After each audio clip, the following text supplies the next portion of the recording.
Oh, my phone is out of battery. I wish I could make energy from the sun, just like this tree. Well, now you can. You can talk? That's right, with small-scale solar power generation. Wow, what's it made of? Well, actually, it's made of that stuff over there. Sand is refined into solar-grade silicon. The silicon is reformed into a monocrystalline ingot and cut into very thin wafers. Boron is diffused on the backside of the wafers, forming the p-type node, while a chemical wet etching process on the front side textures the surface with randomized pyramids, reducing reflectivity from over 30% to around 11%. Phosphorus is then diffused through this surface, forming the n-type node and converting the semiconductor into a solar cell.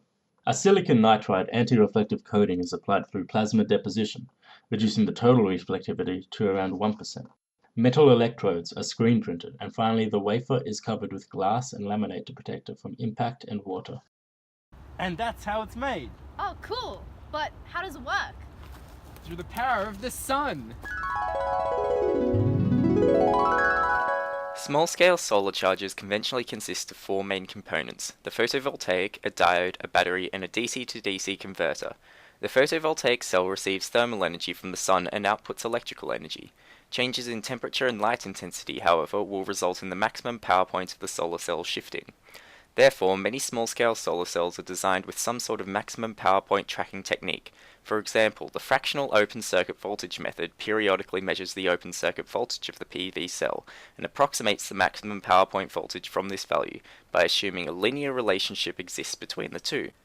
Between the photovoltaics and the battery, a diode is often implemented to ensure reverse current does not flow from the battery to the PV cells. In the battery, the potential difference provided by the PV cells reverses the discharging process's redox reaction, drawing positive ions back to the negative electrodes. A voltage regulator is used to prevent overcharging. Finally, a DC to DC converter is required to ensure the charger's output voltage matches that required by the electronic device. So that's how it works. Oh, cool. I think I've seen these before. Right now, small-scale solar panels can be used for charging devices, whether the battery is inside or outside the device. It can be very useful if you're in a rural area or just anywhere where you don't have access to electricity. However, portable solar power isn't very efficient.